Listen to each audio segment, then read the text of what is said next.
All right, today we're diving into a book that makes one of the boldest claims you'll ever hear, that there is a single, learnable secret to getting rich. Napoleon Hill's Think and Grow Rich swears it has the formula. So let's dig in and see what this secret is all about. Just ask you this. What if success wasn't just, random luck? What if it was a repeatable formula, a kind of code that could be cracked? That's the exact question that launched Napoleon Hill on a lifelong quest to find a single universal secret to achievement that he believed was hidden in plain sight. And this whole quest, it didn't just pop out of thin air. The entire journey was sparked by this audacious, almost unbelievable challenge from, well, the richest man in the world at the time. Picture this. It's 1908. A young, hungry journalist, Napoleon Hill, somehow lands an interview with the industrial titan Andrew Carnegie. But Carnegie does way more than just answer a few questions. He issues a challenge. He was absolutely convinced that a formula for success existed, and he dared Hill to spend his life uncovering it and sharing it with the world. But this wasn't some weekend project. Carnegie's challenge was a 20-year mission. And get this, with no pay. For 2 whole decades, Hill dedicated himself to interviewing the greatest minds of his era. We're talking Henry Ford, Thomas Edison, John D. Rockefeller, all of them. His goal was to distill all of their collective wisdom into one singular powerful philosophy. So after all that research, 20 years of it, what was the first major secret he uncovered? Well, the absolute foundation of his entire philosophy really comes down to just 3 powerful words. This right here is the central idea of the entire book. Our thoughts aren't just random noise in our heads. They are tangible forces that can actually shape our reality. But, and this is a huge but, there's a catch. They only gain this power when you fuse them with a definite purpose, unwavering persistence, and a truly burning desire. Now, I know that might sound a little abstract, so Hill gives us this incredible true story about a man named Edwin C. Barnes to show us exactly how it works. So this guy, Barnes, he had one all-consuming goal. He didn't just want to work for the great Thomas Edison, he was determined to become his business partner. See the difference? This wasn't some vague daydream, it was a specific, dominating obsession. Now let's be real. For most people, the story would end right there. No money, no connections, no logical path forward. But for Barnes, his desire was just so much stronger than his circumstances.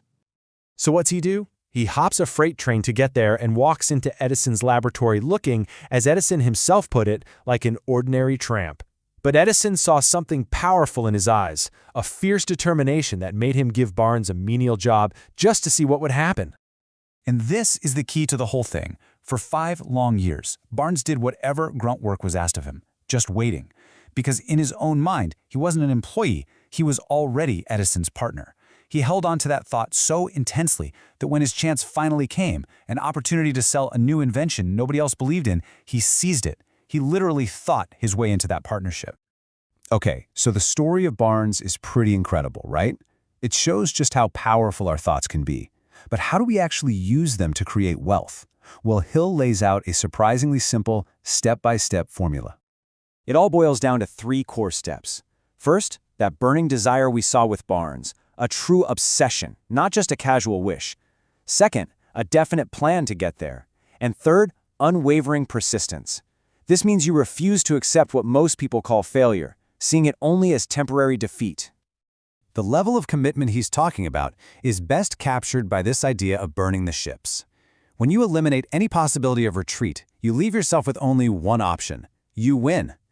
That's the mindset that turns desire into reality.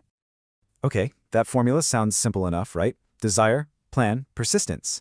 So why isn't everyone rich? Hill's answer is that most of us are sabotaged from the inside by an internal enemy, what he calls the 6 ghosts of fear. And Hill doesn't just list these fears. He identifies the most dangerous one.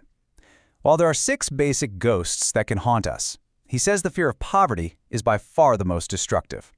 It's the one that paralyzes our reason and kills our ambition before we even get started. But where do all these fears come from? He believed they all grow from one single tiny seed. And the answer is indecision. That's the seedling of fear. It starts small, but then it crystallizes into doubt, and those two then combine to become full-blown fear.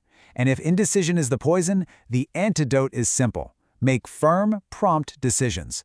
Decisiveness literally starves fear of its power. All of this, The desire, the plan, the persistence, conquering fear, it all leads to one final powerful realization. The ultimate secret that ties it all together. You've probably heard this famous line before. It's a powerful declaration. But Hill pushes us to ask why. What actually gives us the power to be the master of our fate? The answer and the ultimate secret of the book is this. We have the power to control our thoughts.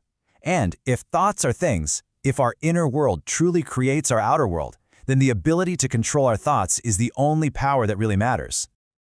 Think of it this way. Your mind is a magnet. It doesn't judge, it simply attracts whatever matches your most dominant thoughts. Fill it with thoughts of fear and lack, and that's what you'll draw in.